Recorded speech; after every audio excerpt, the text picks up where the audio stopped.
Welcome inside the sixth episode of the Scores Table. We've yet to have a full day as yet. Courtney is tied up with some other obligations currently. She'll stop by and join if she can. But we do have Josh Sabol back, so that's a plus. Brian Hedge, Danny Rago, Josh Sabol here with you for another episode talking girls high school basketball. Busy week. We're getting kind of close to sectionals.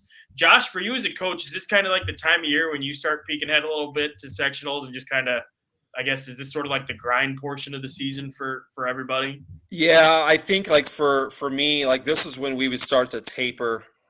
I I've talked to a lot of coaches in other sports like swimming, cross country, that they start tapering their athletes down because you want to be playing your best basketball end of January, beginning of February. So practices, you're going hard, but you're just going for like 75, 80 minutes. You don't want like the wear and tear of the season.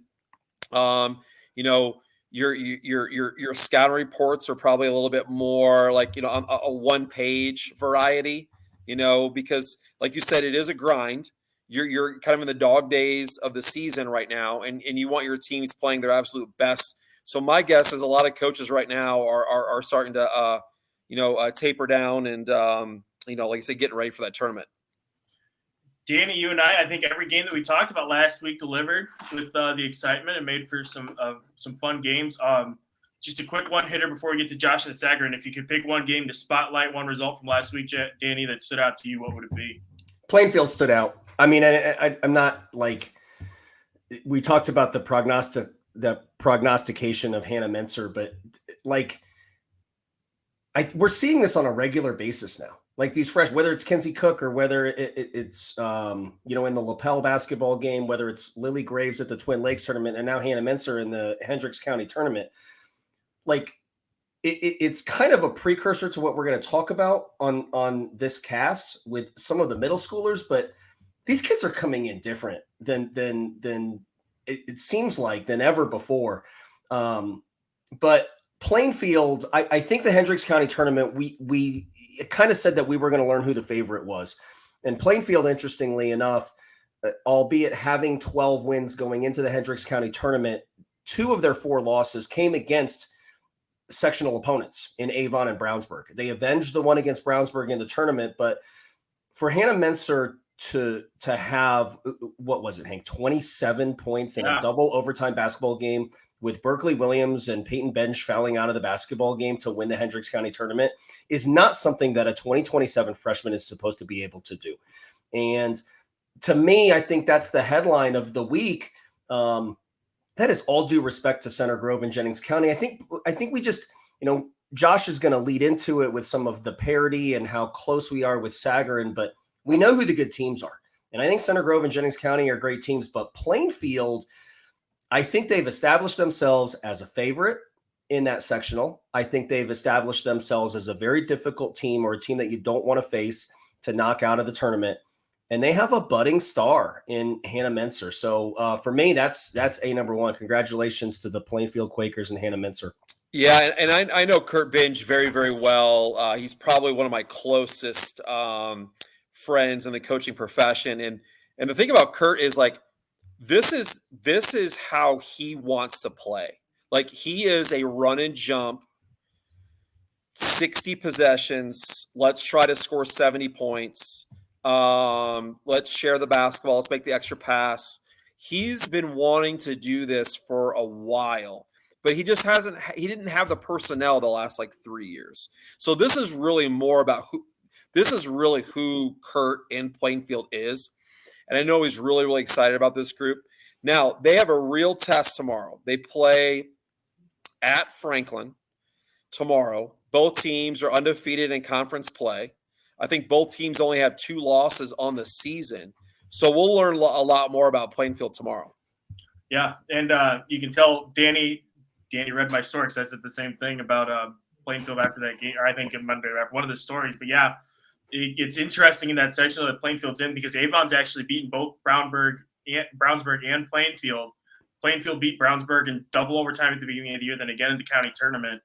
And then one of their losses to Avon, which has since lost to Brownsburg. So it feels wide open on paper, but you're right, Danny. I agree with you. I think that Plainfield's kind of has a little bit of separation, a very slight edge. We'll see how much it is because there's still a few weeks of the season left and time for teams to figure this thing out. I think Avon's probably the sleeper pick and maybe the most dangerous as I look at it, just in terms of they're going to come under the radar and surprise some teams. But in terms of picking a favorite, I think Plainfield is a strong pick there. And another player who stood out there was Berkeley Williams. She had a great game because foul trouble was kind of an issue throughout for Plainfield. She really stepped up before fouling out, but she had a great game too. It kind of got overshadowed with what Berkeley did down the stretch. And then on the other side, just to talk about Danville a little bit, Emma Anslet is really fun to watch. She thank goodness she got some redemption there at the end of regulation because she missed the free throws that would have tied the game. Got bailed out because Plainfield went 1 of 2 at the line. Then she comes back down and goes coast to coast and hits a layup through traffic, which was just an insane way to finish it. Really tough break for Danville at the end of the first overtime period with the layup shot not falling. But, I mean, it happens. And overall, though, they played a lot better against Plainfield and looked a lot more confident, I think, which is my biggest takeaway. I was curious to see how they look against a really talented 4A team versus last year when I saw them against Brownsburg. And you could tell that the nerves were kind of there and they didn't look fully comfortable. Well, against Plainfield, and obviously you don't have an Avery Gordon to contend with or a Kaylin Terrell, which had changed a little bit, but Plainfield's its own kind of beast and just the balance that they have. And with Peyton B and Berkeley and Hannah, but still, that's a really good 4A team that Danville held its own against. So it's going to be interesting to see what they do coming up here against McCutcheon for Danville. But yeah, it was a fun tournament, an interesting tournament. I was interested to see Brownsburg and what they did against Avon before we move on to the next topic. And then the way that Tri-West too acquitted itself in the semifinals against Danville as well is one of those things that you kind of tuck away as an encouraging development at the very least, with a potential rematch coming here in sectionals. Josh, something that we talked about before the show is the Sagarin ratings, and I'm just going to let you have the floor because I mean they're not a mess; they're just very interesting. Yeah, and I think a lot of times coaches say like, oh, we don't pay attention to polls or we don't pay attention to rankings or that's baloney. Coaches pay attention to all this stuff. Yeah. So on Sagarin, what's fascinating is in 4A there are 11 teams that are separated by 5 Sagarin points. So what that means is if those teams were play head-to-head, all of those games would be a 1 to 2 possession game. And you've got LC, Fort Wayne Snider, Columbia City, Jennings County, Center Grove, LN, Franklin, Homestead, Noblesville, HSE, South Bend, Washington. And it's just I've never seen this much parity in 4A. Like someone asked me the other day, like, who do you think is going to win it? I really don't know. I mean, there are probably 12 teams right now, 12 to 15 teams in 4A that could win it. And a lot of it is determined by a draw. A lot of it is determined like what matchups will we see in regional and semi-state. But it just like I said, I'm just fascinated because I really don't know who's going to win it. I think that's what makes it really, really exciting. Josh, let me put you on the spot. Do Sure. you know how the computers capture out of state opponents? I don't know. I mean, I remember, a few years ago we played Sinkers for Sand and we played a really good team, out of Ohio. And I don't think they factored that in as far as like our rankings or anything like that. So that's a great question. Cause like, I don't think there's like a way that, that they could do that because, the way that Sagarin works, as everyone knows, is, they take into, consideration strength of schedule and, are you home? Are you away? Average margin of victory, quality of opponents that you're facing, all that stuff. So I don't know how they would do that against teams from like Illinois or Kentucky or Ohio, unless they have their own rankings. And I guess you could cross-reference that, but I'm not sure about that. Well, when I prefaced that I'm going to put you on the spot, Hank said the same thing, prefacing one of his questions, and it was, if you could take 2 teams, which would you take? And then I stumbled over some answer with like 12 teams in there. I think Mooresville included. Yeah. And I just like totally panicked. But to reinforce your point, that's where we're at with this. Like, and I think the Sagarin computer rankings make it really fun. And I think you kind of open the show saying that everyone's kind of winding down. I am too. Like, I'm just ready to kind of see these teams play each other, right? For all the marbles, quite honestly, because, I went to the Jennings County Bedford North Lawrence basketball game, and we had joked kind of leading up to it that Jeff and Christy weren't going to keep that very vanilla. And Jeff opens the first possession in a box-and-1 with Madison Bailey on Julianne Woodard. And then in the second possession gets out of it. Like, it wasn't very vanilla at all. Now the second half, because of the score and the way the game flow went, it turned very vanilla. But these teams are just holding back. And so there's not a ton of conclusion that we're literally drawing from these basketball games. So I am ready to go. I mean, if you're one of those 11 teams, let's go. Yeah, and some of the games that I saw, just over the last couple weeks, probably the one that stands out to most to me, at least on the south side, it was Jennings County and Center Grove, and just a couple stats from that game. Woodard had 22, Ernstus had 18, Elmore had 7, but then once again, Center Grove had 4 girls over double digits. Bischoff led the way with 17 again. And that's more than once we've mentioned her name on this pod. She had a great game against LN and another great game against Jennings County against, some of the top competition. And her game's very unorthodox. Like, she's not, going to make a ton of jump shots. And she doesn't look like she's crazy athletic, but she's got such a quick first step. She just gets right by the first level of the defense. And, it can, and just has her way with opposing defenses. And once again, very similar to the LN game, Center Grove was up comfortably by double digits the entire game. I think at one point in the fourth quarter, it was 3 minutes to go. It was just like the LN game. Center Grove's up 12-ish points with 3 minutes to go. And Jennings County, much like LN, they decided that they were going to pressure the guards. And they put Elmore on top of a 1-2-2 ball press. They turned Center Grove over 3 times in a row and got layups or got fouled. And then next thing you know, it's like a 2-possession game. So this is just my opinion. Going into the tournament, if you're going to play a slow, walk it up, half-court game against Center Grove, you have no chance. None. That is their game. They have mastered that.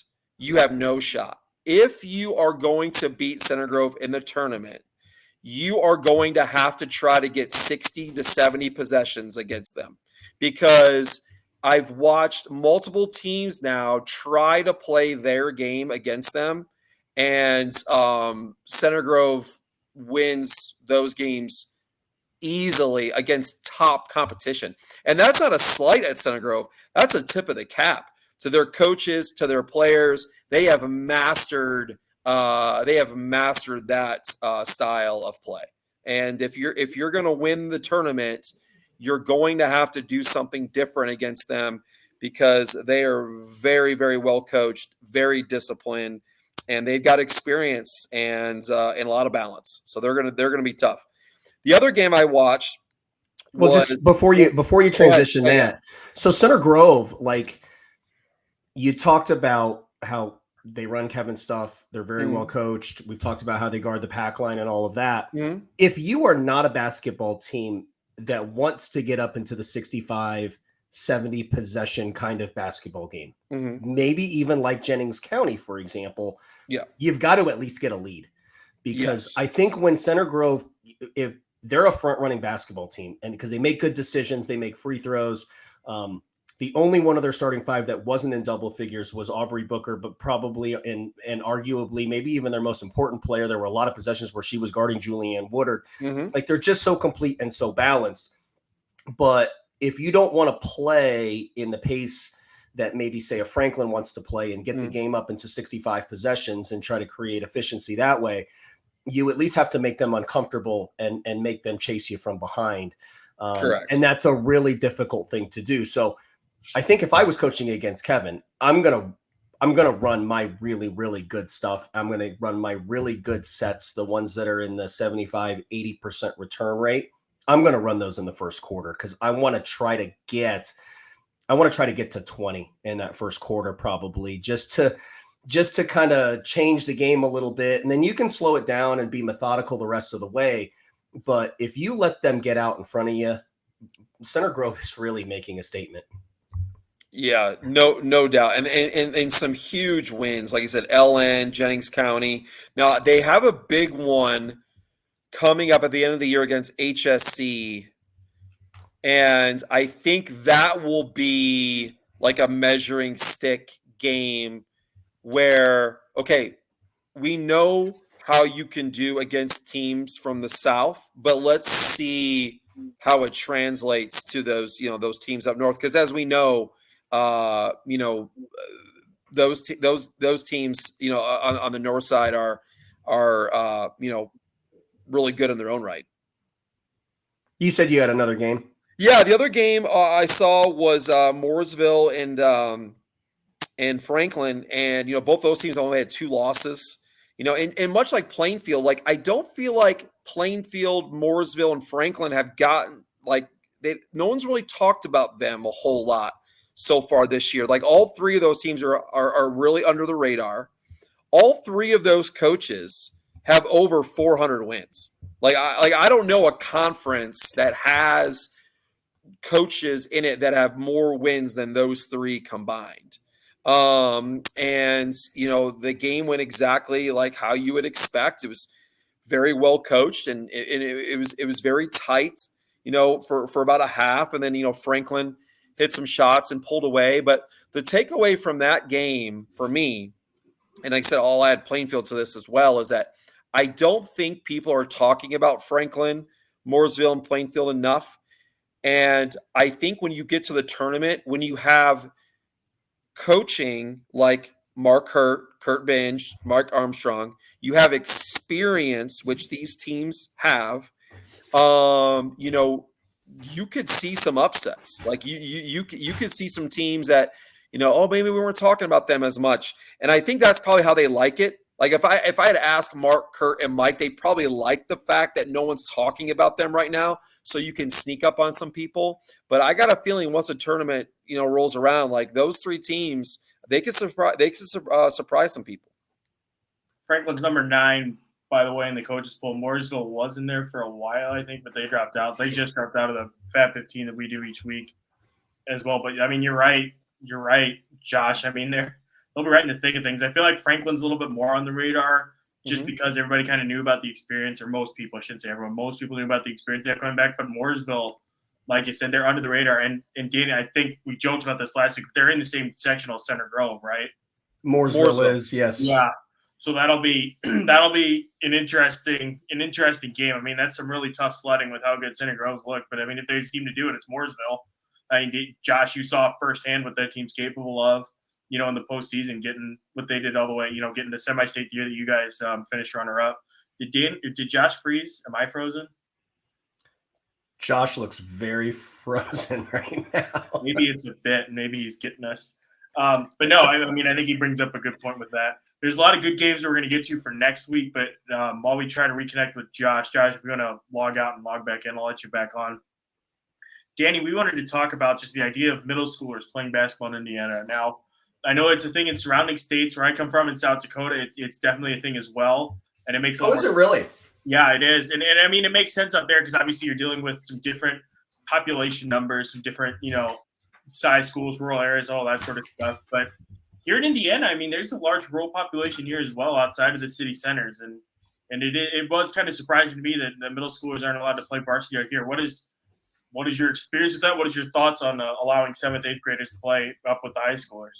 Okay, so here's the root to this. Okay, we talk about it each week that we've started to create a little bit of a following of girls basketball fans, parents, players, but particularly coaches. And we were reached out to by 3 separate varsity basketball coaches that asked us our opinion or to discuss 7th graders playing varsity basketball or the option of it. Okay. from a proximity standpoint, I didn't realize South Dakota was there, but Kentucky, for example, they allow 7th graders to play varsity basketball. That actually changed. There's it's really an interesting story. The head women's basketball coach at Louisville is Jeff Walls. His sister, Jamie Walls, it's not Jamie Walls now, but when she played, it was Jamie Walls, is the all-time leading scorer in Kentucky, and she scored 4,900 points. And to put that into relativity, there's only two players to eclipse 3,000 points in boys or girls basketball in Indiana, Jackie Young and Zolman. But they had – he's back. Yeah, I switched to my my phone. I don't know what's going on with my Chromebook, so sorry about that. Good. No, very professional. We flipped over to the 7th grade topic, but that like Whitney Creech, okay, was a youth basketball player who played 6 or 7 years of varsity basketball and ended up breaking Jamie Walls's record down there. She scored her first 5 points as a 5th grader. And there's a USA Today story online. You can fact check me on this, where they were like pinning their jersey up. Jason Frakes did it down there. He is kind of like the Hank down there. Not as good as ours though. Yeah. But 5 points as a 5th grader in varsity basketball, and scored 1,000 points by the end of her 8th grade year, and ended up scoring 4,900 points. So it lent the question, well, why doesn't Indiana do that? And so we started to investigate it a little bit. And if you pay attention at all to really middle school basketball or anything, most of our audience probably knows this. 7th graders are playing 7th grade basketball right now, the majority of them, okay? But not all of them. And that's the thing here. There is a number. I don't know how big it is. Okay. I would probably say maybe it's upwards of a dozen of the high-end 7th grade basketball players in the state of Indiana are not playing girls basketball. So for their school in 7th grade and middle school. So that begs the question. So we open it up as a topic. I don't know, Josh, initial thoughts on 7th graders or to set the stage for a discussion of it being outside of 4 years.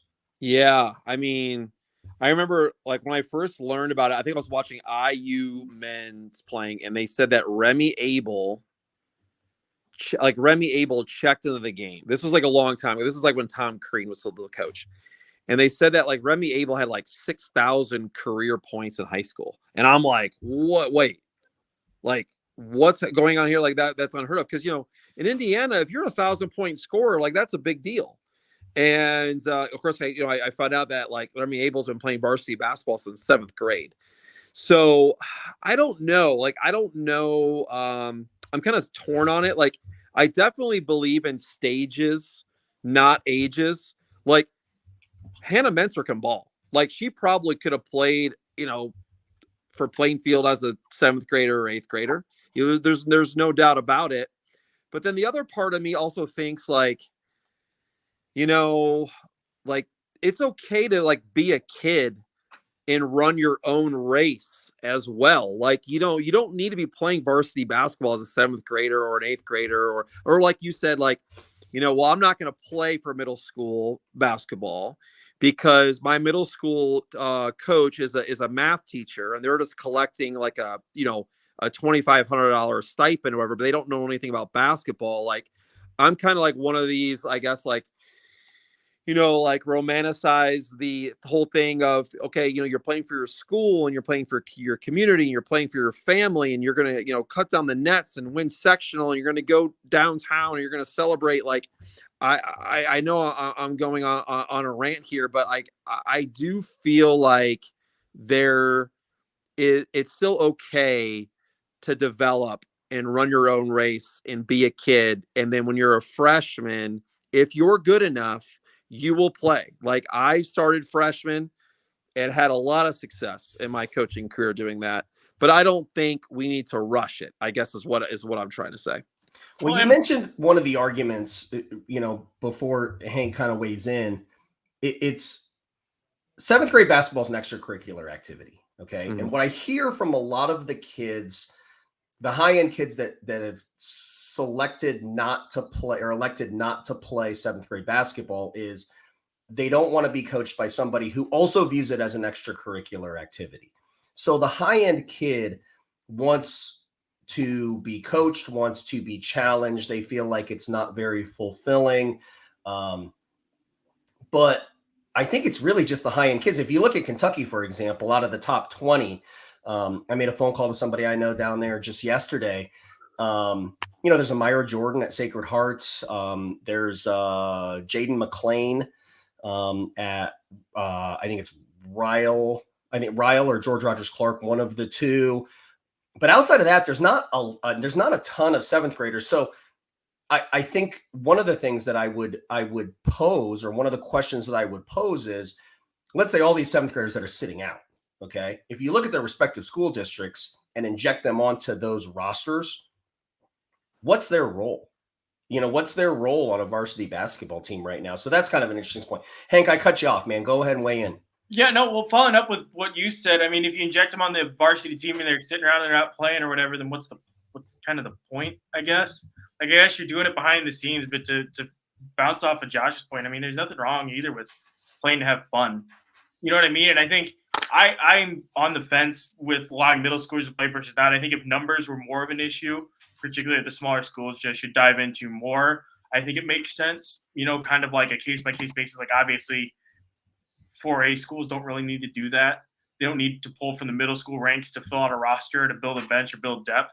But from a kid's standpoint, I mean, what's wrong with just playing to have fun a little bit too, I think that kind of opens up a box too. And then you also have to consider the other unintended consequences of like transfers, parents shopping their kids around after a year of playing varsity as a 7th grader, things like that. I mean, it just seems like it get messy. And those aren't reasons necessarily to not do it, but it's something to consider in the discussion.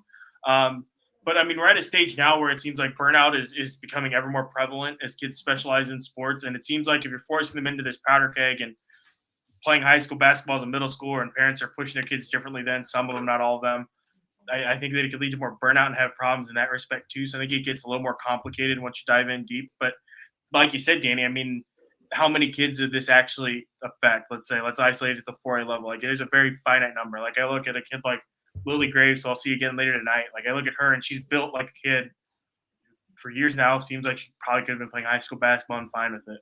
But then I look at like Kenzie Cook, and I look at her and like she's still growing. You know what I mean? Like, I watch her against LN, and there's a big size difference there. And I can't imagine a middle school kid like that trying to play up against in some of those big games. Like, that seems like a situation where could do more harm than good. And I'm not, obviously not disrespecting anybody, but it's just a fact of life, Yeah. Kind of a mismatch in that respect too. And is another thing to consider, especially with just like the disparity between all the classes in this state. I also think too, if you have 7th graders and 8th graders who are electing not to play middle school, to me, that's the high school coach. That's on the high school coach. Yeah. Because if you're a high school coach, you're not thinking about varsity basketball only. You're thinking about K through 12. So as a varsity basketball coach, if I have really, really good players not playing, to me, that's on me. I need to do a better job of making sure that we have quality coaches that are an extension of my program. Like, the terminology is the same. The system is the same. The high school coaches are bringing the youth coaches and the middle school coaches and doing coaching clinics. Like, to me, I think there's too much of, well, I'm the varsity coach, or I'm the high school coach. That's the middle school coach. And then this is like the feeder program over here. I think if you have it under one umbrella and the parents and the players and the coaches know that you are one program, I don't think you're going to have 7th graders and 8th graders sitting out. My guess is that happens because, you just need more from the top. That's just my opinion on it.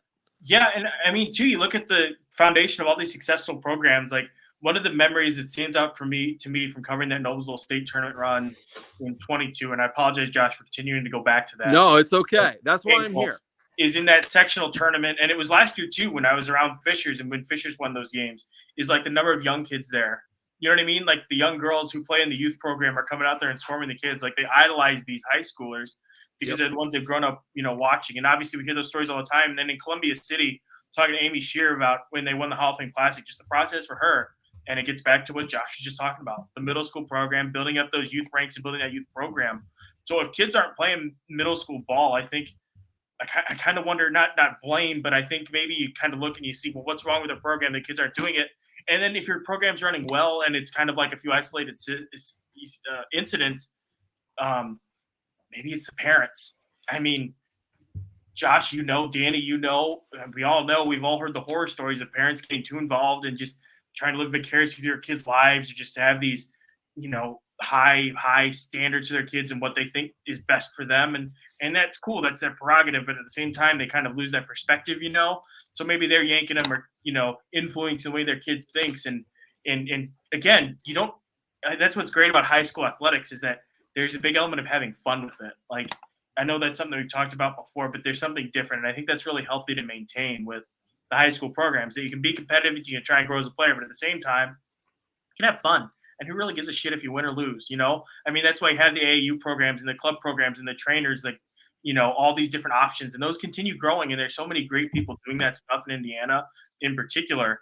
I don't know. I see value in middle school basketball for those kids. It's kind of a tangent. But Danny, I'll let you have the floor.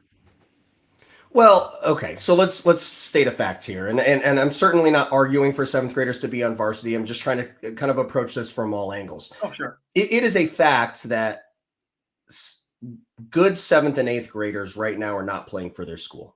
That's a fact, okay? So what's the solution? Is the solution to allow eligibility of 6 years? Now, little side note here. Through preparing for this conversation and just asking some of the national people, there's really, really interesting, bylaws in some of the other states' high school, like governing bodies, like in Georgia and Texas, for example, those two states specifically, they cannot play, those teams from those states cannot play a team with a player on the roster that has played varsity basketball for more than 4 years. So this is something that is governed. It is something that is looked at. But to kind of go back to that point, what's the solution? And right now, Josh, we talked about like Franklin and Noblesville. I can always provide club perspective because that's the majority of my experience is from the club world. There is a company called 3-Step. Most of the listeners on this pod have probably heard of 3-Step. They probably don't know what it is. So just a crash course on what 3-Step is. It's basically an amateur sports conglomerate. It's got 9 different verticals or 9 different sports, girls basketball included. And the guy that sits at the top of the girls basketball vertical is a gentleman by the name of Shane Laughlin. Most of the listeners will probably know who Shane Laughlin is because his scouting service, Premier Basketball, is who ESPN contracts for their rankings on ESPN.com. Shane Laughlin replaced Chris Hansen, who replaced Dan Olson, but he is a player in the space. And his company, 3-Step, has really gotten involved in this kind of year-round youth model. And right now, 3-Step runs the operations for Premier Basketball, like I mentioned, the Select 40 club circuit, the 3SB, which is Adidas's club circuit, the Under Armour circuit, Power 40. So they really operate club basketball and kind of moving toward this year-round model. And they deal with the clubs, they deal with events, they deal with apparel, they deal with media, connectivity, knowledge, things along those lines. Shane and 3-Step opened up a 7th and 8th grade league called the Winter Series. Okay. And it's relatively new in its infancy, but the Winter Series had a lot of those kids play in the Winter Series that aren't playing 7th and 8th grade basketball for their school. I went to one of those events in Hamilton, Ohio. Okay. And I mentioned it on a previous episode, but this is a really good event. I mean, there were really, really good 8th grade basketball players. And depending on what the bylaws are in your respective state, I mean, you had schools playing there, you had clubs playing there, all-star teams that were thrown together, kids playing in out-of-state clubs and things like that. But there are options available to them. And I think one of the concerns in opening this up as an argument is, what if these kids just moved away from their middle school altogether? Because I think it's fair to say, like, every point that you guys made is exactly right, okay? That we do romanticize middle school basketball and playing for your school and all of that. But if they don't, they have another option right now, and that's to go to a year-round club model. And kind of the joke and the cliche is that three-step runs the world. Well, they've been doing this on the boys' side forever. And so now it's starting to get into the girls' side in taking the 7th and 8th graders in the middle of the season and doing something like the winter series, and putting them around all over the place. I mean, there's one in LA later this month, and there's teams from the area that are going out to the West Coast to play, because I think there's 4 kids on that roster that aren't playing middle school basketball. So just kind of an interesting indication that three-step, okay, which is just, again, an amateur sports conglomerate working on the operations of girls basketball nationally, they have determined that there is an unmet need for 7th and 8th grade girls basketball and have implemented a plan to get those kids to play. And I think the trends are, there's an upward trajectory of kids that are probably going to say, well, no, I'm just going to play with my club team, or I'm just going to play with this team, and I'm going to go to the winter series instead of playing a 14-game schedule against other, say, Hamilton County or Johnson County or Henry County teams that, quite frankly, are, it isn't gonna develop that kid. So just kind of an interesting club perspective. Is that really a problem, though? Like, if kids are opting to do that instead of playing middle school basketball, doesn't that in turn open up more opportunities for other kids to play middle school, I suppose? I don't know. Well, from a club guy, no. I mean, I don't perceive there to be a problem, but we have also grown up in the club world under the pretense that if you're in season, it's not club season, it's school season. Like, I'm a fan right now, okay? Maybe a little bit more with the implementation of this podcast and my role in it and so on and so forth, but this is a way, like, it's like the transfer portal in college football, for example, right? Like Nick Saban popularly says, now you not only have to recruit the high school athlete, but you have to recruit the same people on your team. Mm-hmm. Wasn't that already happening? Yeah. So these coaches now are having to recruit their own kid. And so one might say, well, it's easier to recruit their kid if I have them on the end of my bench as an 8th grader playing, varsity basketball. I had a conversation with a parent, and I'm not making this up, and I didn't plan to say this, but I will. I had a conversation with a parent today who got a call from their future high school varsity basketball coach that said, does your decision to not play dissuade you from going to unsaid school, his or her school? So I think from a recruitment perspective, I think the control that they have is lost a little bit if you let them go play club basketball. Maybe, but again, I mean, is it that uncommon as it is, though? Like, isn't that pretty common as it is, where coaches have to not recruit, but they have to sell their kids on coming to this school sometimes, where they go to middle school in one district to move. And then the other side of this too is, like, if you're, and again, I'm on the fence with it, but just playing devil's advocate, if you let a kid play 7th and 8th grade, again, we know how parents get. If your kid's a 7th or 8th grader and they play kind of sparingly, or they see some varsity minutes here or there, whatever the situation is, they're not getting enough to make mom and papa happy. Couldn't that again lead to the parents saying, well, screw this, we're going to pluck little Jenny out and take her to another school and uproot everything that way? You know what I mean? Like, would allowing them to play high school ball be a catch-all, solve everything thing? And even just in general overall, I'd be curious to know. Yeah, I'm just gonna go with, just my coaching experience, and I'm just speaking for myself. I have found that as a high school varsity coach, if you are showing face and you are leading a true program K through 12, I don't think you would run into these problems. Like that's just my experience.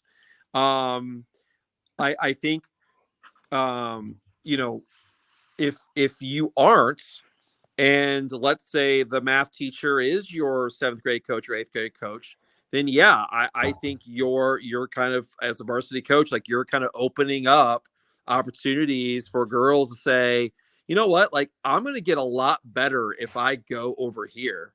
You know, and I think that's what we're starting to see. I think this is more compelling when you analyze it, and it's too bad Courtney's not here because I bet she could provide some better perspective being from the town she's from. But I think this is more interesting and compelling when you approach it from a numbers standpoint at the high school level. Like, teams are having trouble filling out their bench. Teams have a roster of 7 kids. Like, I can't remember what school it was, but that's literally their situation, where it's a school where they just didn't have the numbers and they would benefit from pulling up a middle school or 7th or 8th grader kid.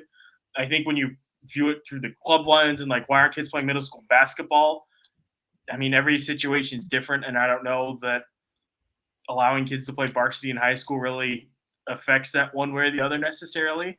But I think that I don't know, I'm not as well versed on population trends in Indiana as I was in South Dakota, because that's where I worked before this. But if people were to start migrating away from these rural towns and you start dealing with school consolidations or issues like that, or, you know, diminishing populations, these schools diminishing enrollments, then it becomes a really interesting conversation, just because it's a sustainability thing. And then Danny, then you get some of those like standouts like we were talking about earlier, who step in and start having some of those prolific careers, and it's kind of a cool thing. But you know, I think that the way things stand for the schools I'm familiar with, and we'll have to ask Courtney about this next week, but I think that it's more interesting, at least when you look at it from the enrollment standpoint and the high school numbers, and then kind of work backwards from there. Yeah. Final thoughts. Well, I also, you know, look at it from a parental perspective. You know, I provided the club perspective. The parental perspective, you know, I have a 7th grade daughter. Okay. She doesn't play basketball. She's a dancer. So I say this, I make this point with confidence, because I've been around high school athletes. Like, the conversations on the bus and in the locker room with high school athletes are different than what a 7th grader would have. Okay. And look, they've just lived more life. They're older. They're more mature. They're talking about driving. They're talking about vaping. They're talking about relations with a boy or a girl, or they're cussing, things like that. You know, not all of it's Taylor Swift. So in high school, kids love Taylor Swift too, and maybe even more than 7th graders. Maybe a bad example, but you're really talking about the mental readiness of a kid as well.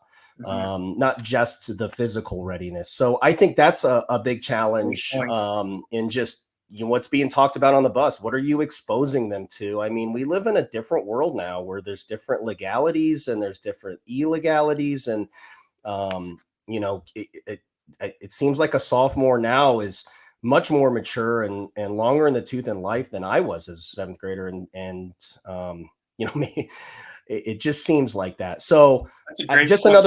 another different perspective, I think, from a parental perspective, is I don't know that I would be ready to put my daughter in a varsity locker room, knowing what goes through some of their heads.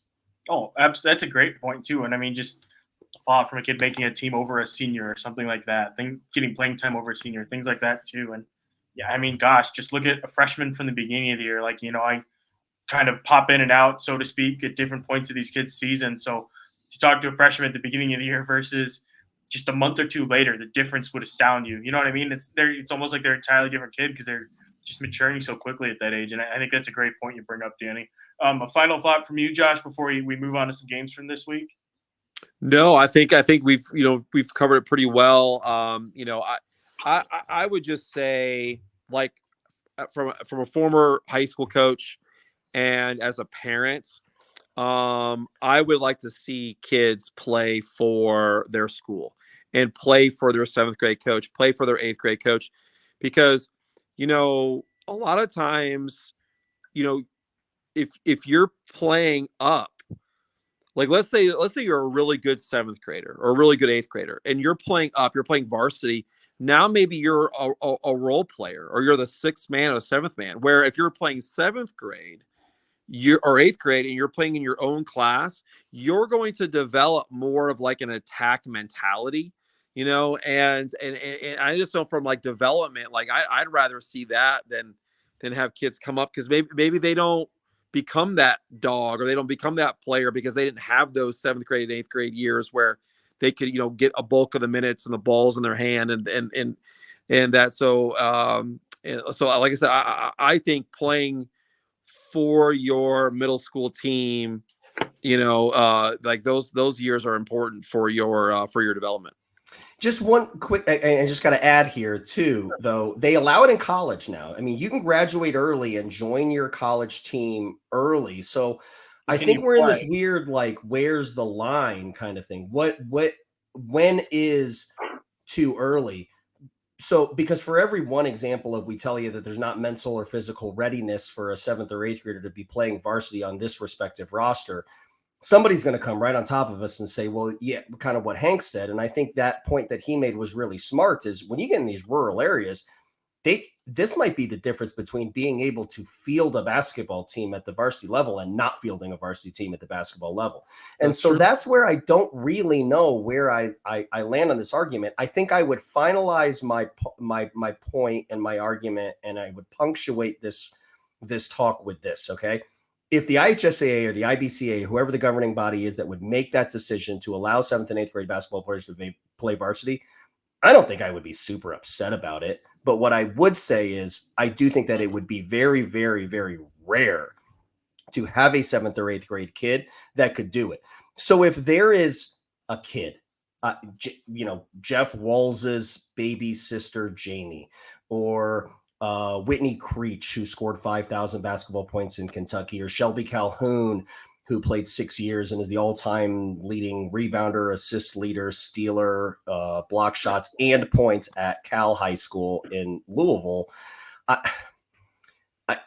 I think maybe for just those 1 or 2 kids, I guess I would maybe be okay with it. So I don't know. I think if you were to do it, and maybe this is too much nuance based on some past decisions, but I think you'd almost have to do it from a class-by-class basis. You'd have to wait and see next year how things shake out with the additional class or whatever, the re-rack of teams, whatever they're doing. I'm still not fully versed on it because I don't have to yet, but you see how that goes, and then maybe you just kind of – that's not true. I'm kidding, to be clear. I'm not kidding. You kind of do it on a class-by-class basis because like we said, I mean, I feel like at 4A and really even 3A probably it's not really necessary, and then schools can apply for waivers as they need to, but I don't know. And then one thought too, Danny, on the point that you brought up for college, and I'm doing what I hate and I'm extending it. But on the college too, though, it's different because you have a college coach and a coaching staff kind of making that decision with the kid of like, okay, you're ready to come to college. And even so, like that's just they're practicing and working out. So they're kind of getting that half a redshirt year in anyway by graduating early. Enrolling, at least that's how I look at it. And personally, I think for sports like football and probably even basketball a little bit, it would benefit the majority of kids to redshirt their freshman year, if for no other reason than just to get used to living on your own and in college and everything that goes with that. I think that would be good for most kids and should kind of be a requisite. But no, I mean, it's an interesting discussion to have, certainly. Moving on to games that we have this week. There's a lot Friday. You have Homestead, Snider, you have Noblesville, Zionsville, kind of the last test of the year for the Millers. There's city tournament, which I can talk about here in a bit once I get the bracket pulled up. But Josh and Danny, I'll let you fight over who goes first and what game you want to talk about first. Go ahead, Josh. Well, yeah, I kind of like mentioned it earlier, like, and this is a homer pick, but like the Plainfield Franklin game tomorrow night. It's at Franklin. Both teams are undefeated in conference play.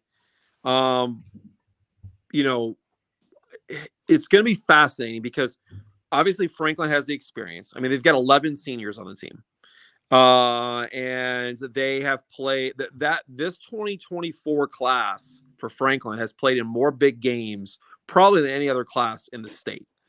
And you have Plainfield coming along, who obviously you have Binge, who's a senior, but everyone else that gets major minutes for them are underclassmen.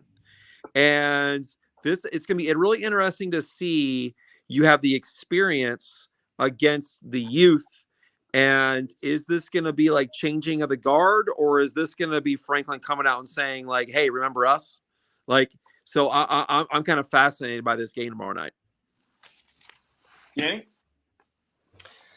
For me, it's Snider and Homestead. I think we learned the most from that basketball game. I don't know how much we can learn from it. Okay, so Homestead's going to figure into the mix in the end. Snider's going to figure into the mix in the end, and Columbia City's going to figure into the mix at the end. And then you have Katie Jackson's, Fort Wayne outfit that's going to figure into the mix. I mean, there's some really good basketball teams up there, but I mean, it's Homestead is what, 14-2 right now. Snider's 16-2, something like that. But what's interesting about the Fort Wayne community, and I kind of speak from a club perspective on this, like it's pretty rare when some of the best players in Fort Wayne leave Fort Wayne for club.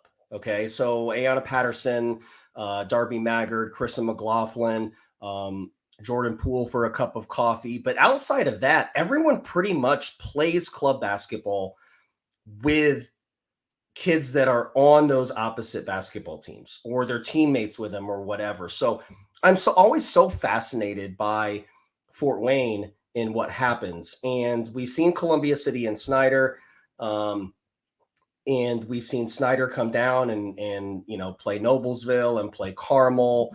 Homestead has had some games in the area as well. But when you put Maya Epps and Jordan Poole on the same floor, with Rod Parker and the tradition of, those teams playing in then the regional at Marion, it's always really fascinating. So very similarly to the way that I said, I'm going to reserve my right to a strong opinion leading up to the Hendricks County tournament on Plainfield, Brownsburg, and Avon.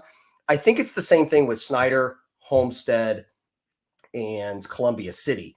In really who I like most out of those. And I think we'll learn about Homestead. We'll learn a lot about Snider in different scenarios and how they are. Is Maya Epps, is she ready as a 26? You have Jordan Poole being longer in the tooth and being a little bit older, being a 24. And Hank just wrote the article on her being a one of the top contenders for Miss Basketball. And then you have kind of in the middle there with Addie Baxter and 25. So for me, I think that's probably the game that I'm going to stream on Friday is Homestead and Snider. And if I don't, I'll probably watch it on Saturday morning. But that one's really interesting to me. Snider's in a sectional, the Fort Wayne Carroll sectional with Northrop, Homestead, Columbia City are together. That's kind of like the big hump or the big hurdle for Columbia City now to clear. They've done all these great things individually and as a team. Now it's time to see if they can conquer the big dog in Homestead, who's looked really good this year. They're ranked top 5, top 6 in the state. Snider, we've talked about at length and how talented they are. Same with Columbia City. I'm really interested to see how that game shakes out with Snider. But Danny, like you, it's hard to say how much you draw from it. I think maybe you can take a little bit more, and you get the coaches maybe will show their hands a little bit more just because they won't have to see each other again until potentially regionals or maybe semi-state, depending on how things shake out with the second draw. Gotta love that. But no, it'll be fun. It'll be really interesting. And then that Noblesville-Zionsville game, it's kind of like the last big test of the year. I wrote, Noblesville sees a lot of good individuals, be it Ellery Minch tonight on Tuesday as we record this, or Casey Warple, who's been playing out of her mind at Pendleton. Yeah, another 39. Yeah, just casually doing it with her. But Zionsville is like the last full team, and obviously it's a sectional opponent and all the subjects that comes with that.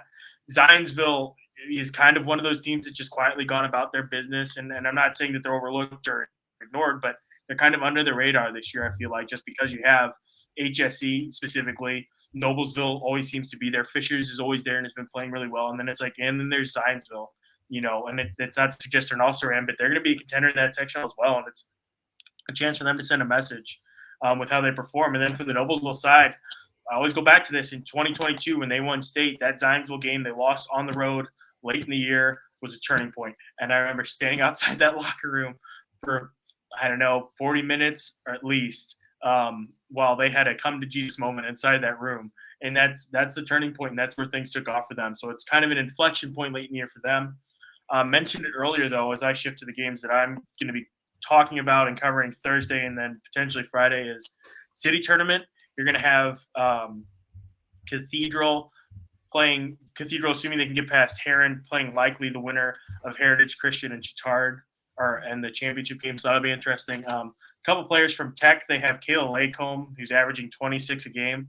She's a great player. I wrote about her last year. She's kind of a fearless shooter. Rocks them, shoots them wherever she wants, and she usually hits. Like, she's a really, really talented player. I'm excited to see what's ahead for her. And then Heron, they had that great start to the season. I've been learning more about them because their boys team has had, some ups and downs, and they had a good year. I think a couple years ago, Kyle was telling me, but Forrester and JCiana Clark for Heron are a couple players to watch for them as well. So it'll be fun to see that. And then Chittard Heritage Christian, that'll just be a really good game. Chittard plays that physical style. Heritage Christian, they're kind of, you can tell they're starting to figure some things out under their new coach and some unique circumstances where their former coach took a college job right before the season, so the new coach had to step in. They seem to be figuring some things out, so I'm excited to see how that one plays out. Those games always deliver, it seems like, in the city tournament. And then for Cathedral, they graduated a lot from last year with Layla Gold graduating, but Taylor Lewis, I covered her during volleyball season. She's an excellent athlete. And they have a sophomore, a junior. Her name escapes right now, but she's been playing really well for Cathedral. Jada Wilson, probably. Yep, Jada Wilson. That's who it is. Yep. She's been playing really well. So, a good chance for Cathedral to pick up some quality wins and build some momentum going into that sectional with Ella and LC Warren Central. Warren Central, by the way, played tough with HSE. Denia Jacobs, I believe it was, went for 30 or something like that against HSE. She had a great game. So it's cool to see that. And I think there's a team that's being slept on in that group. It's probably Warren Central because they have some good young talent. They have that experience of playing in some big games, of advancing far in the sectional tournament, obviously, as does Lawrence North. But they could be a team that if you're looking for a sleeper pick or a potential team to put some proverbial money on to get some good money for your bet, it might be Warren Central with what they have coming back. And we're not that far removed from Stacy Mitchell taking the 2019 Warren Central team to the state championship and winning it with Shayla Beeler and Sydney Dodd. That dude can really coach. And I talk a lot about teams that have identities, because I do think that when you have an identity, there's something to rally around. There's a goal. There's a goal to have in each game to try to get things in a certain way.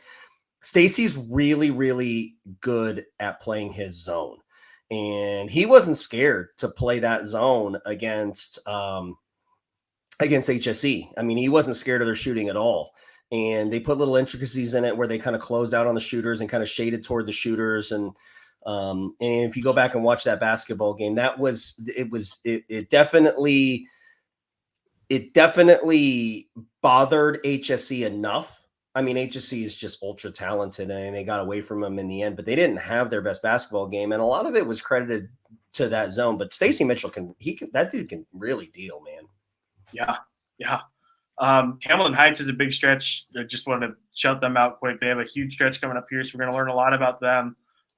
They're an interesting team because it's obvious, and they're very reliant on Cam Runner, and everybody understands that, and everybody's adapted to it. And she's so good, it doesn't matter what other teams throw at her. She's just going to find her shot. She has the smoothest shot I think I've ever seen, that young lady. So she's great. And then a big game, too, on Saturday is Westfield Indian Creek. That'll be an interesting one. How does Westfield had some success? It sounded like last year against Faith Wiseman inside, but how does Wiseman, Foster, and Lawler respond this year? And how do they step up on the road in a weird Saturday afternoon start time? I think that's gonna be a really interesting one. And again, for Indian Creek, it's kind of like one of their last big tests of the year. For Westfield, it's just the tip of the iceberg where they play everybody. They play HSE Friday, Indian Creek Saturday, and I think Zionsville, or no, not Zionsville, but a bunch of other really good teams right up at the end. They really stacked up and backloaded their schedule. So interesting test for them going into sectional week. Anything else you boys want to touch on before we call it a show? Do we have anything? I don't think so. I think that's it. I think we were saying earlier, we're kind of getting down to the final couple weeks. And I think a lot of these coaches, their biggest concern right now is probably, health, but also playing your best basketball at the right time. Cannot stress that enough. Yeah, we just saw it in college football. I mean, Michigan, winning it last night. I mean, if you look at their last 6 games, So if you look at, some of the battle testing, like we might be really at the front end of, if we were to have this podcast 4 weeks later, go back to, the second week of January when they, when Lawrence North beat Lawrence Central or vice versa, and it really propelled them through and they started playing their best basketball. And so there is enough on the schedule. So if you look at these teams that have really tough schedules, HSE, I mean, that's, like I said, the big question was, do they have enough on their schedule to be the toughest schedule in the state? And with the number one team in Center Grove, being at the back end of their schedule, it will be interesting to see that. I think they also have Lawrence North, and if Lawrence North this week, if they beat Lawrence Central, that's gonna build their resume. And so, yeah, I mean, we're really getting down to it. I'm ready to start breaking it down. When's Selection Sunday? 21st. 21st, yeah. 21st. Yeah, we'd be remiss too. We forgot to even mention it, but we should at least mention it. Lawrence Central, Lawrence North rematch on Thursday. Interesting game to see how they handle the chess pieces there. Lawrence Central's been playing really well. Lawrence North's taking some licks, but they've been playing some tough competition. Mm-hmm. So we'll see what happens. And again, just like we were talking about some of the other ones, how much do you show? How much do you tip your hand? How much do you experiment to see what works, knowing that there's a good chance you're going to see this team again in sectionals in a couple of weeks. Speaking of sectionals, we're thinking about doing a live show at some point, kind of like a selection show wrap after we handle some business, writing things, and formulating takes that way. But we're discussing a live show, just kind of breaking it down where people can get involved on YouTube and whatnot. Talking the same thing potentially for sectionals, doing some more post-game shows. I know I think I can speak for Danny when I say those are a lot of fun to do. And then just with the network that we have of reporters around the state too, I think the goal, at least for me, is to start bringing in some other reporters too, so we get some perspective from different parts of the state, because obviously the three of us and Courtney as well are going to be locked into kind of central Indiana, Courtney a little bit more to the north, but reporters out in Fort Wayne up north in the region, down south near Evansville and too.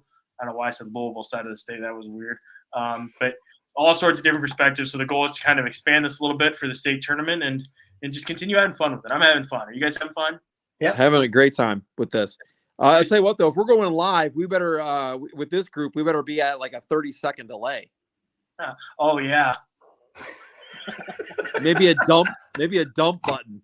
Well, it's Courtney that we have to worry about in the short time. Just loose cannon. Just that's like the Miss Basketball Pod. That's why we had to just cut out chunks, was because Courtney was just railing. Railing that's why. Yeah, that's why. And on that note, I think we've met our obligated hour plus show. We thank you all so much for listening. We'll be back with you all next week.